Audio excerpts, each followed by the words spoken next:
topics and opinions expressed on the following show are solely those of the hosts and their guests and not those of W4WN Radio, its employees, or affiliates. We make no recommendations or endorsements for radio show programs, services, or products mentioned on air or on our web. No liability, explicit or implied, shall be extended to W4WN Radio, its employees, or affiliates. Any questions or comments should be directed to those show hosts. Thank you for choosing W4WN Radio. This is Beyond Confidence with your host, Divya Parekh. Do you want to live a more fulfilling life? Do you want to live your legacy and achieve your personal, professional, and financial goals? Well, coming up on Divya Parekh's Beyond Confidence, you will hear real stories of leaders, entrepreneurs, and achievers who have stepped into discomfort, shattered their status quo, and are living the life they want. You will learn how relationships are the key to achieving your aspirations and financial goals. Moving your career or business forward does not have to happen at the expense of your personal or family life, or vice versa. Learn more at www.divyaparekh.com, and you can connect with Divya at contact@divyaparekh.com. This is Beyond Confidence, and now here's your host, Divya Parekh. Good morning, listeners. It's Tuesday morning, and I'm so thrilled to be with you all. So today, we are going to be talking about something that is very close to my heart and close to your heart as well. It's about the leadership in the age of AI, which is artificial intelligence. And artificial intelligence has been in our lives since the advent of the GPS and the emails. And like we talk about as if AI is new. It is not. It has been there. Think about Alexa or the first time that GPS came out and you left those maps behind. So we are going to bring in our guests today without further ado and jump straight into it. Welcome, Henry. Welcome, Vala. Thank you, Divya. It's great to be here. Great to be here. Thank you. Absolutely. So here's what I want to jump straight into it. So many 2.5 years back, or maybe it was, I think so 2020. I don't remember the exact, probably somewhere around 2022. Yeah, I don't remember the exact days. I was just reading a few days back, 1,000 days plus 1,000 plus short change some over there. People used to be talk oh, we want to be AI first. We want to be AI powered. Now we are gone beyond that. The stats that are coming out is that more and more people are using large language models throughout the country and throughout the world for that matter. So now those days are gone that you cannot tout to be AI powered first. So where do you think the company stands or an organization stands in today's 2025 and as they move into 2026? Henry? You want me to start? Sure. Well, Divya, first of all, I think again, thank you for having us on your show. We really appreciate being here. And I think you're absolutely right. You're talking about, I think it was November 2022 when ChatGPT was first launched to the public. And we were still in the midst of writing our first book. And our first book was called Boundless. There it is, in fact. And Boundless was really kind of about a mindset for leadership in this kind of new era that we find ourselves in. And I think it's fair to say that we were partially prepared, but by no means fully prepared for AI. And having written Boundless, and then it being published in October 23, we kept asking ourselves and each other, is AI going to render our book irrelevant? Or is it still going to be relevant? And we were sort of holding our breath for a little while. And we're like, after months, we were like, well, thank goodness, it proves actually that it's still very relevant. And so this is why we went ahead and then started to write Autonomous, because in direct answer to your question, generative AI is not the start, although it was really kind of the start of AI from a very public perspective. We've had predictive AI for a long, long time, and that has been used, to one extent or another across organizations of all type. But we're really now going beyond predictive, we're going beyond generative, and now we're starting to enter the age of agentic AI as well. And I think where most companies are currently is, I think the individuals within most companies are pretty comfortable with generative AI.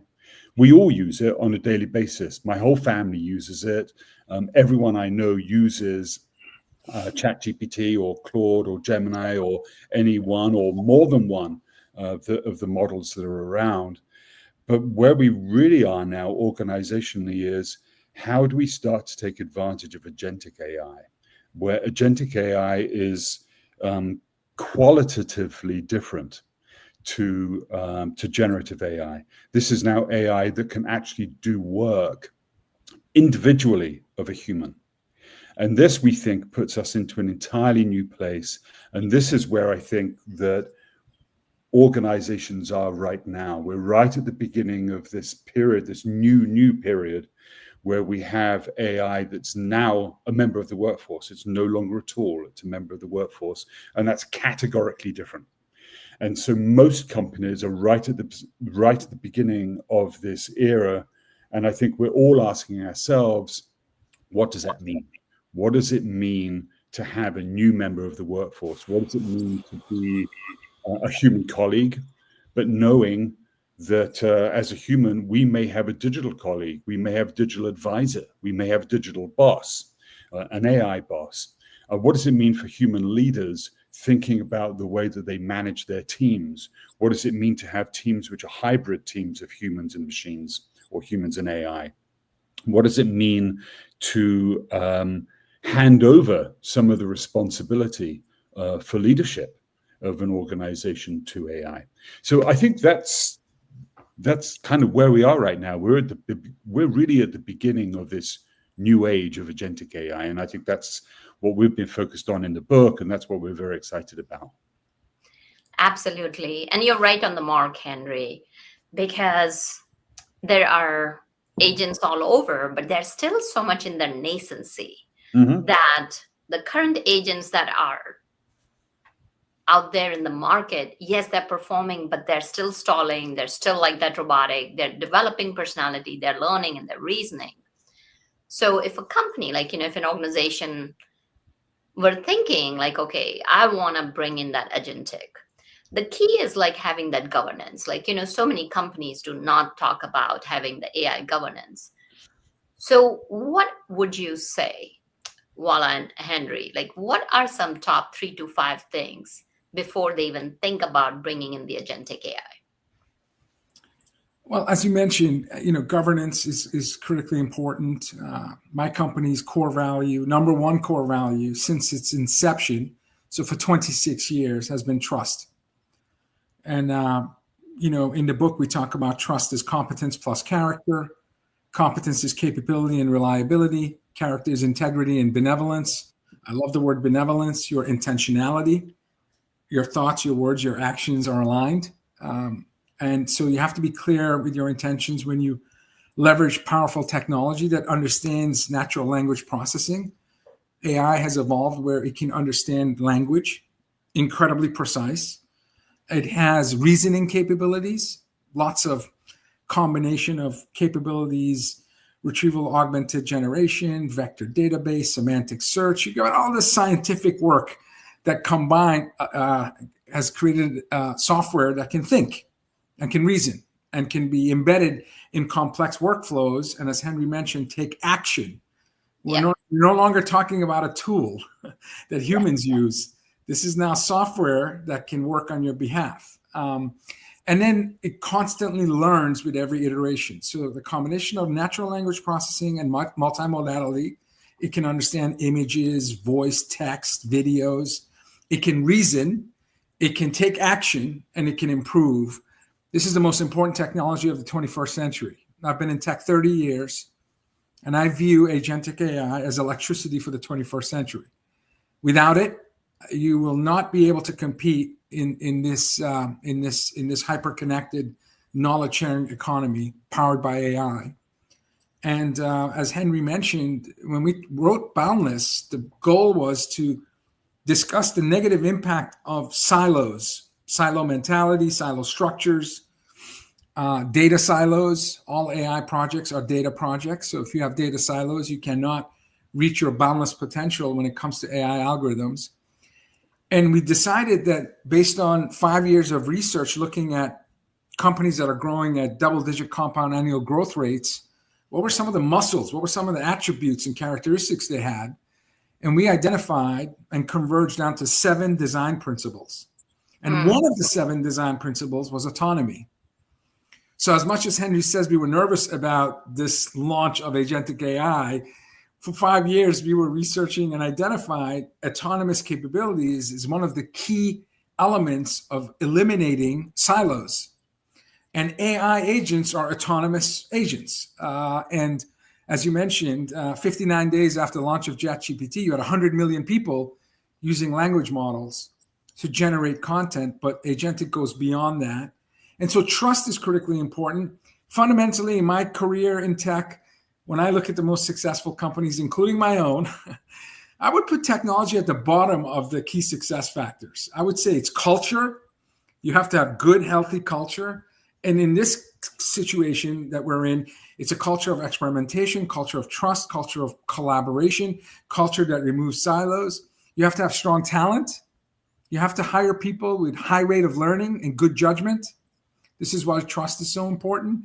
It's very difficult to maintain good judgment, especially if you're working in an environment where velocity is unlike anything we've ever seen, innovation velocity, speed and direction. And you have to have good processes. You have to look for waste. You have to look for bottlenecks. You have to create lean processes.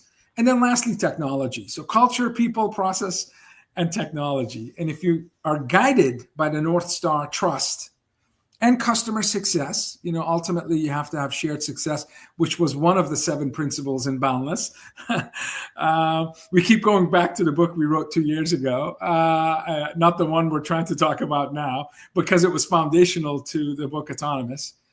So I think if you have those elements as top of mind, you position yourself to be successful. And the last thing I would say is stay teachable.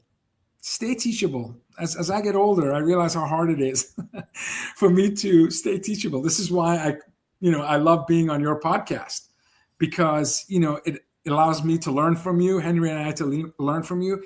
It helps us identify blind spots that we may have, and it reminds us that to have a beginner's mindset is critically important. And as much as your commentary is absolutely correct in terms of this is the beginning when we're talking about agentic AI, I just came back from San Francisco. When I stand on the streets of San Francisco, I can count to 10 and I'll see a car drive by me without a driver. I could see Waymos, 800 of them in San Francisco. I can see Zoox from Amazon. I will see Cybercab from Tesla. I'll see Moya from Volkswagen.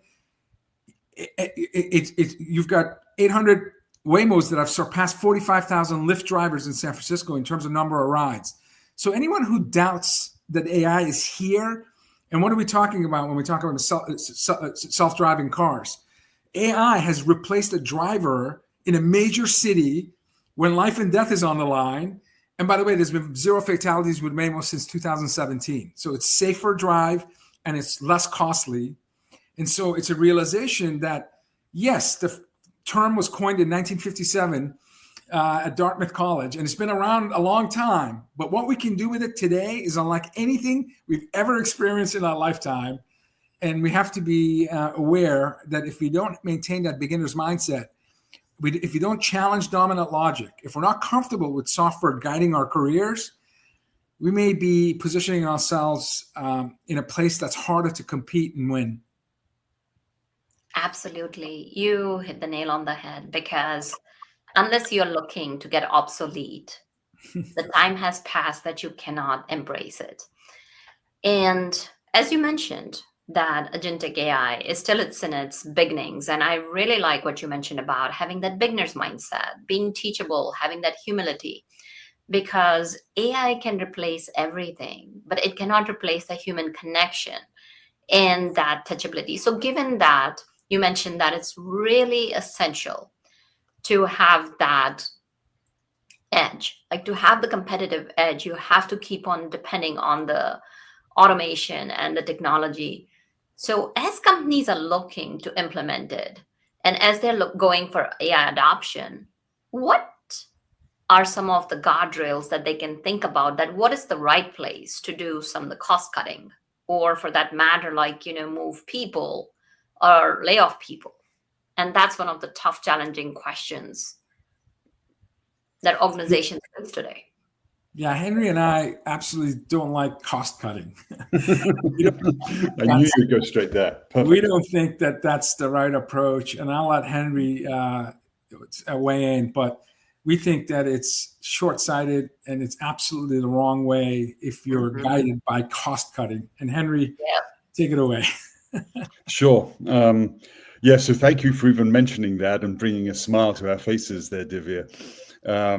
Of course, cost cutting, everyone, we know that we are in this part of a market cycle where everyone is thinking about that. And, over the last few years, the expression do more with less has become kind of rather common. And it all kind of comes down to the same thing of cutting costs. We think that there's some challenges associated with taking a cost-cutting approach to business.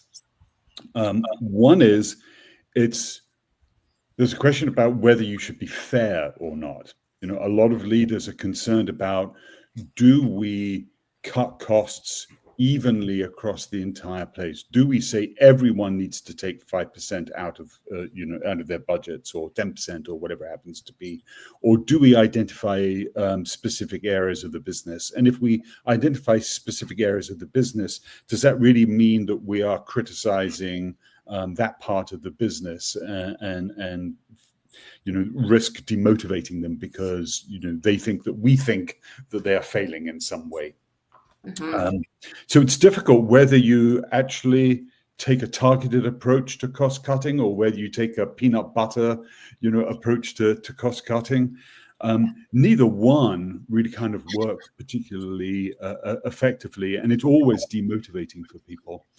And it's not something that you're building, to use kind of Vala's term of muscles. It's not a muscle that you're going to continue to use every day across all different types or all different parts of your market cycle, right? When you're in growth mode, you're not necessarily going to be using that cost-cutting muscle, right? And so that kind of muscle can atrophy in parts of the economic cycle, and then kind of grow again, and then atrophy, and then grow again.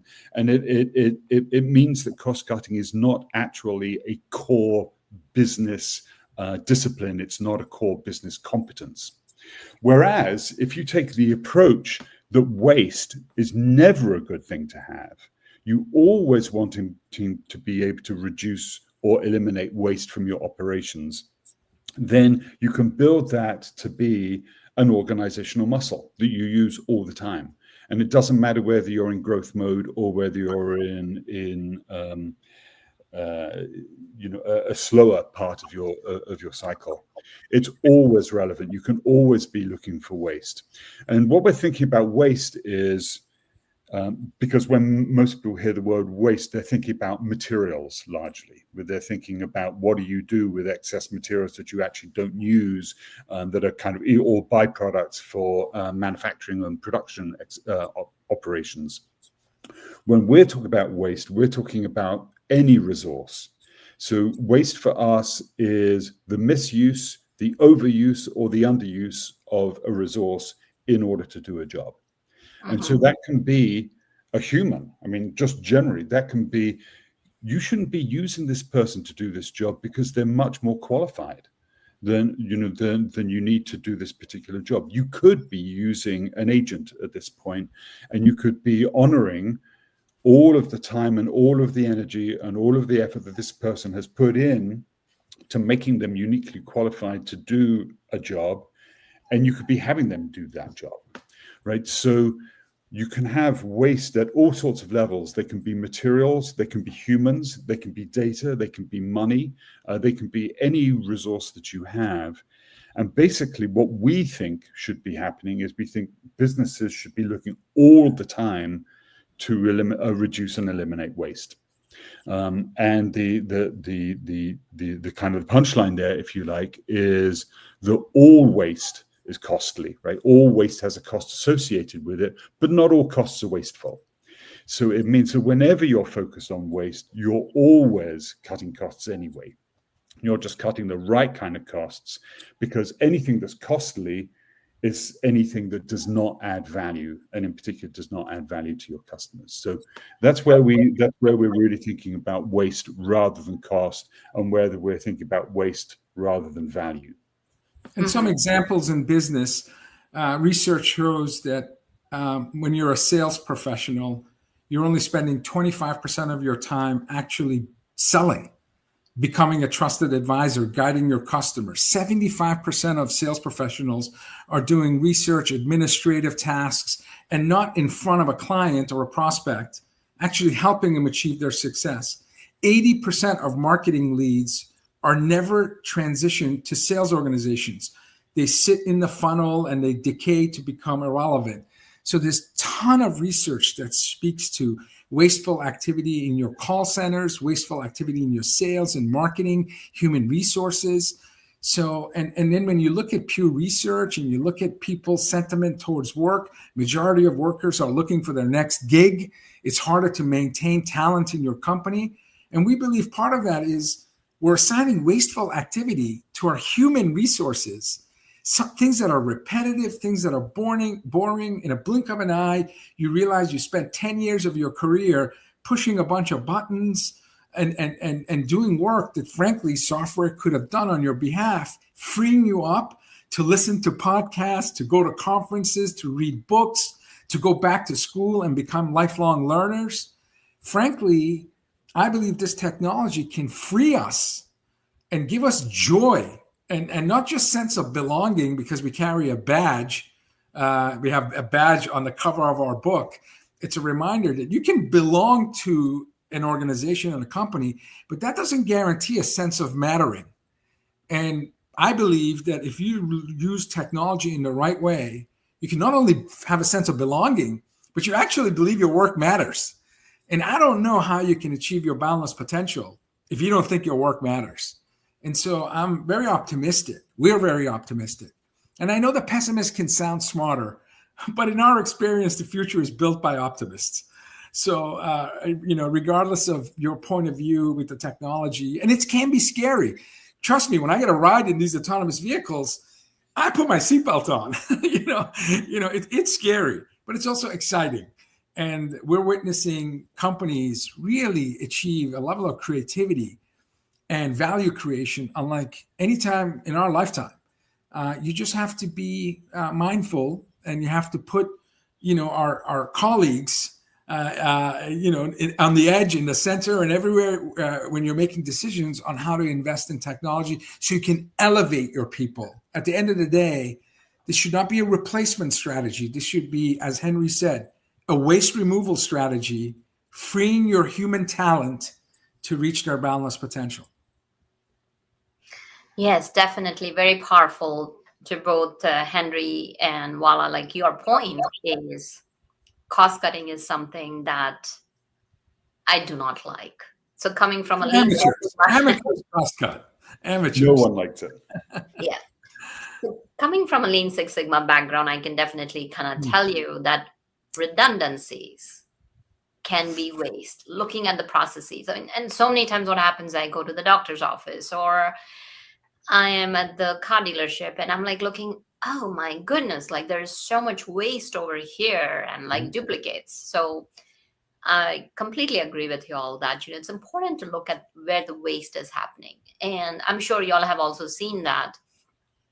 But with so many of my clients, the one thing that repeatedly pops up is that people are tired of doing the research. Like, even if you're an account executive, as you were talking about, sales or marketing, or for that matter, most of these jobs, they do spend all that time in doing the research. Like, okay, what is the competition doing? So if you have agents for that, then you're freeing up time for employees to do the work that they like.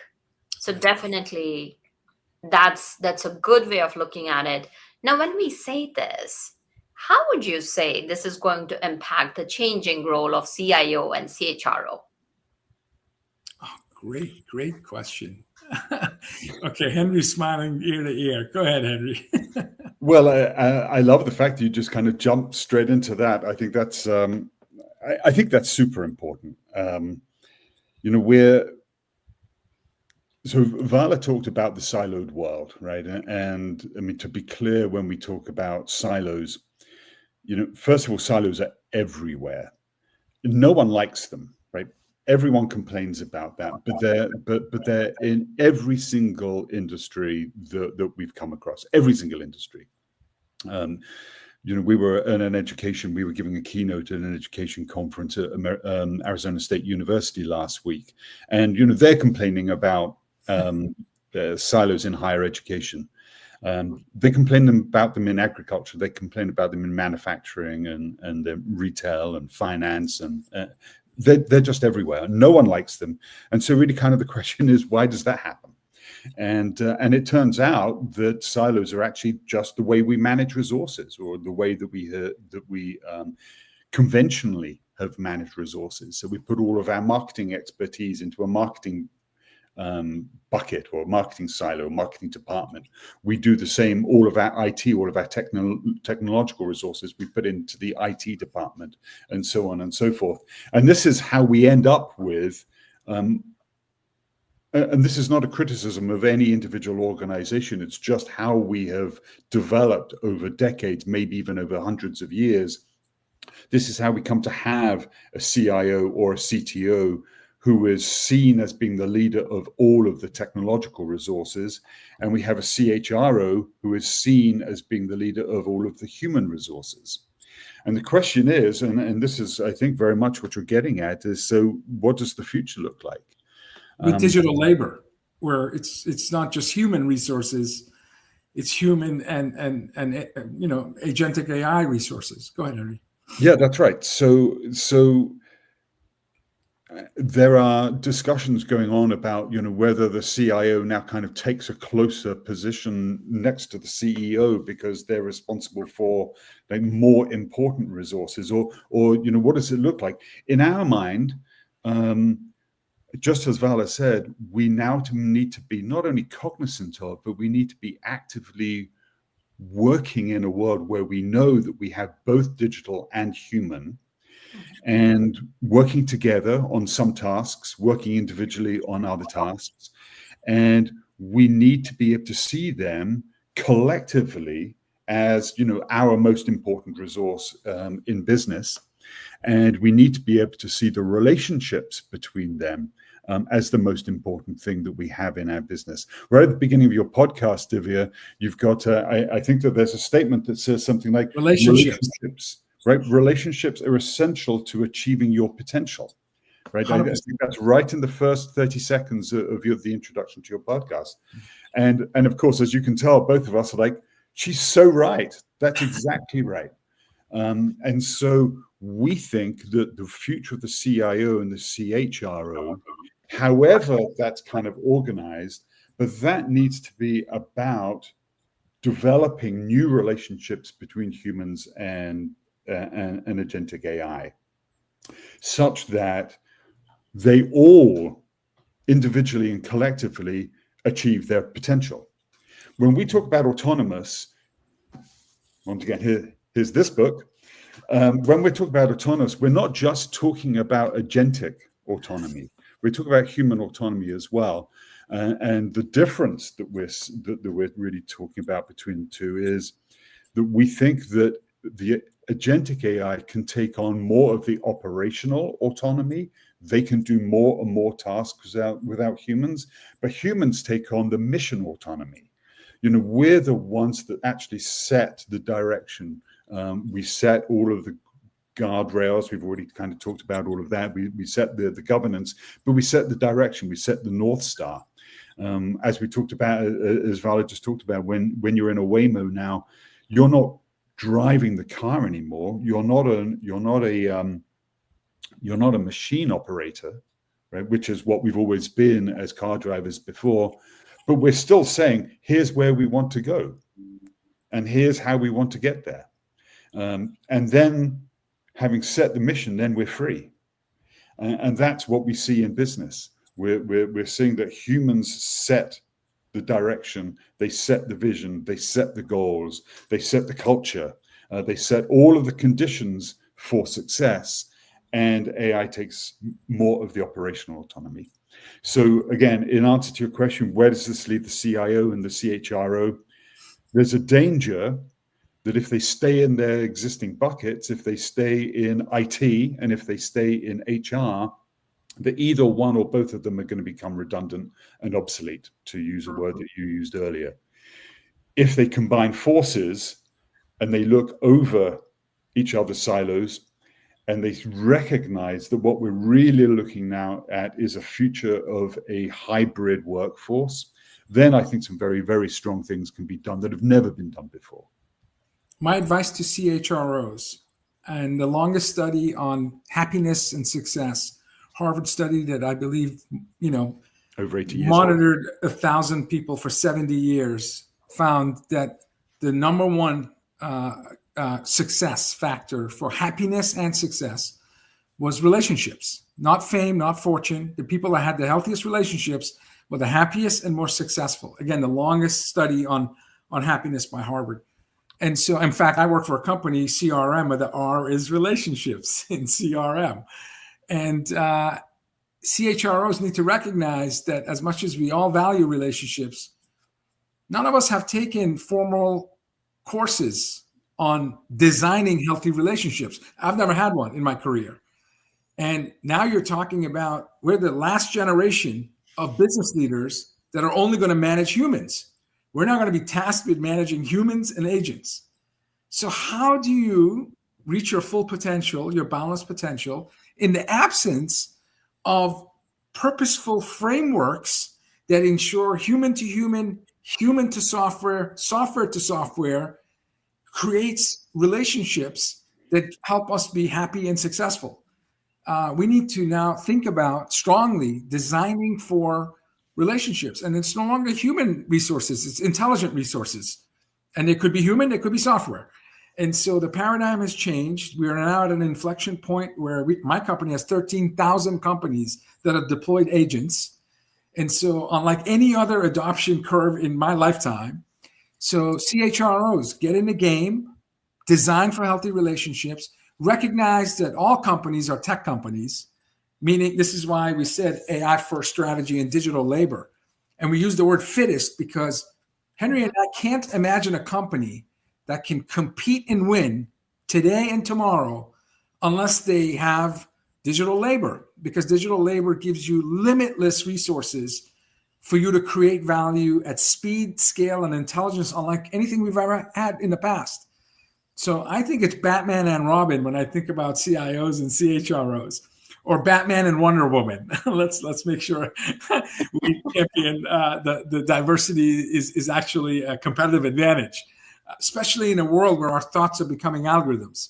We have to have diversity, because if you don't have diversity, you get biases of a common cohort creating algorithms that doesn't represent society, your customers, your employees, your partners. So these two line of business leaders have never had more opportunity to help shape their company's future success. And hopefully Batman and Wonder Woman get in the game and think about this whole new world that we're building, because it's incredibly exciting, but at the same time, a little bit scary as well. And this is one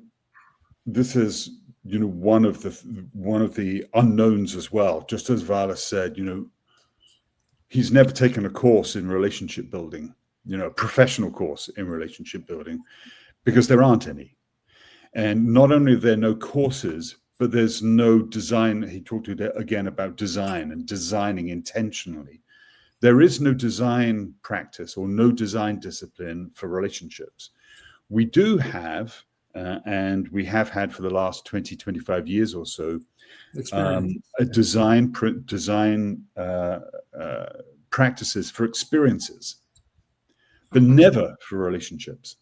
And so this is something that we think is going to be another of these new things. It's nothing to do with the technology, right? This is nothing to do with the technology. It's like we've been in a world of relationships for tens of thousands or hundreds of thousands of years. And And in the business world, we don't really take them as seriously as we should, even though everyone knows they're the most important thing. Again, at the beginning of your podcast, most important thing. Everyone knows it, and yet we don't design for them. There is no way to design for them currently. It's learning by analogy. We assume if you deliver a good experience, we're likely to have a good relationship. And if you don't hear from the other side, we assume they're satisfied. In fact, it could be indifference, which is the greatest enemy to your success. So, we can't, and experiences or loyalty, it's based, advocacy and loyalty is based on your last experience, your first experience, and all the experiences in between. But that's not specific design thinking in terms of reciprocity of value and trust, where it's foundational to healthy relationships. And now you're talking about humans and software. You're talking about speed, scale, intelligence, personalization. That's unlike anything we've ever experienced in the past. So we can no longer afford to just assume a good experience means good relationship. We really need to be more deliberate and precise.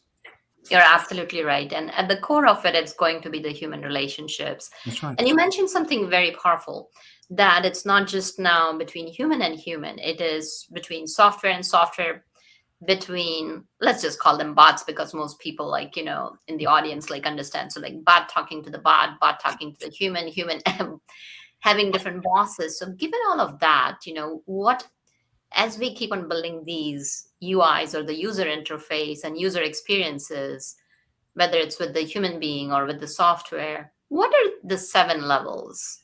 If you can mention that in brief as we kind of coming to a close to the show, what would those 7 autonomous levels might be? Yeah, in the book, we've included even a chart to summarize. Again, you take any job, and a job consists of multiple tasks. So in order to complete a job, it may be one task, it may be 20 tasks, but ultimately you can break it to very composable levels of tasks. So the first thing that an agent, and once you define the task, you allow the agent actions that you sanction, actions you want the agent to take, guardrails, things you never want the agent to take. So if you're on an e-commerce site, you don't want the agent to offer up discounts. You want always a human involved, or offer up promotions to next level. So there's guardrails, and then the channels. You want the intelligent software to operate. It could be WhatsApp, it could be your app, your website, your social network. So jobs, actions, guardrails, and channels. Very precise, very composable way. So the first level of autonomy is a task that can be delegated to intelligent software. If you can do collections of tasks, it could be potentially a job or a role. So an individual within your line of business, entire set of tasks and job could be delegated to one or multiple agents. Eventually, you can spread that capability where it could be your marketing department, your sales department. So you can go from an individual to a role, to a team, to a line of business. You have agentic orchestration. So your sales agent is talking to your marketing agent, to your customer service agent, your commerce or human resources agent. Your entire enterprise could have an agentic layer. Now you have people and software across your entire business that can co-create value. And then ultimately, every business has an ecosystem of partners. So you have, your tech stack in an enterprise could represent 40, 50, 60 different partners. And every company will have its own agents. And at that point, you need to be able to orchestrate and create more of a choreography of agentic capabilities that's beyond just your enterprise, but your ecosystem. So the last level is ecosystem orchestration of agentic capabilities. And those are the levels. And in an autonomous vehicle that we've been mentioning, there's also 6 levels of autonomy, 0 to level 5. 0 means no autonomy. Level 2 or 3 could be like parking assist, or you have to have your hand on the wheel while the car is operating. But when we talk about the Zoox and we talk about Waymo and we talk about Cybercab, there are no human involvement. The car is designed for passengers, not drivers. And when we talk about levels of autonomy in business, the scary part when you get into a Zoox or a Cybercab from Tesla is the first thing you notice is, and you mentioned user interface, all human user interfaces have been removed. There is no steering wheel in the Cybercab. There is no brake or gas pedal. There is no mirror. There is no window in the back. So the first AI first design means some courageous engineer. She had her hand up probably 5-6 years ago in a meeting at Amazon and at Tesla. And she said, I have an idea. Let's design cars where we don't need a steering wheel. What? We don't need gas or brake pedals. Well, I'm sure the room was very quiet as she courageously raised her hand. But the realization was, let's build cars for riders so that I don't have to take the key from my 85-year-old dad, which I had to do this year, which 5 million people that lose their vision every year can still be able to get from A to B and own a vehicle. If you're dealing with seizures, if you're dealing with aging, if you're dealing with sight loss. And ultimately, we'll see external positivity with all of this because these cars are constantly in motion. So we don't need as many parking spots. We can have libraries. We can have museums. We can have more schools.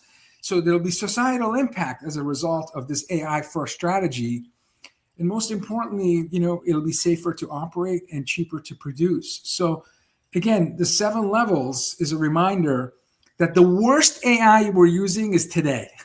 No matter what complaints you have about the algorithm, it's slow, it hallucinates. Just wait a week, wait a month, wait a quarter. Certainly by this time next year. I mean, just look at the improvements on the tools that we have on our phones, whether it's Gemini, Perplexity, ChatGPT. Oh, yeah. Like, the day one, like when I jumped into when ChatGPT was because I'm usually the early adopter for any technology, right.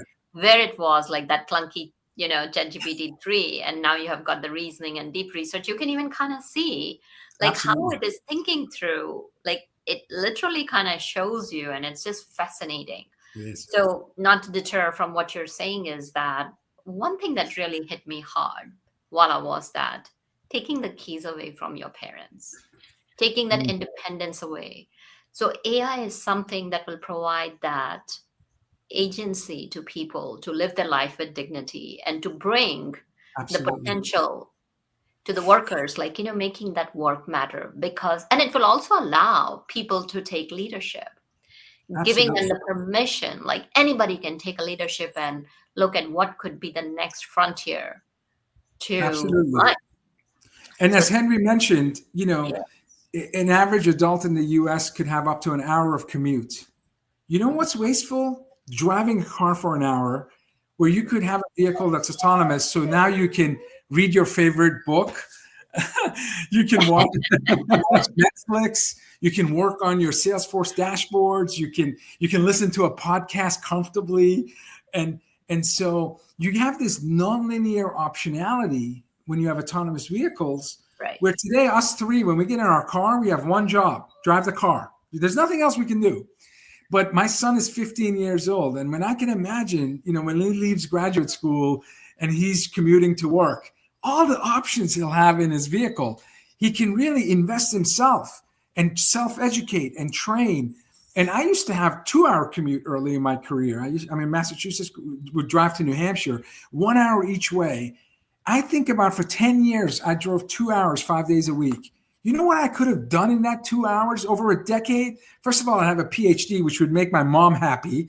I have immigrant parents, so no matter what I do, I still need to get my doctorate. And also, Henry and I would have been on our 7th book, not our 2nd.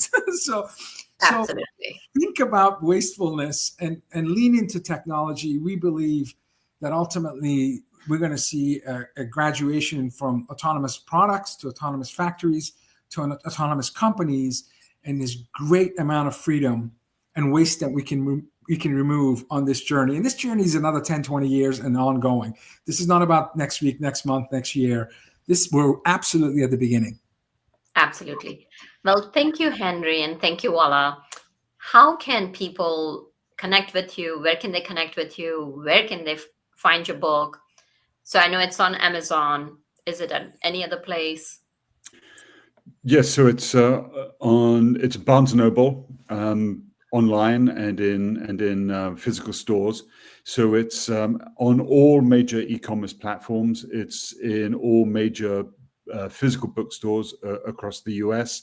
It's available on Amazon in all major European countries as well. And so that's the best way to get in touch with us, is to buy the book, if you will. We greatly appreciate your support, of course. And we're both on LinkedIn.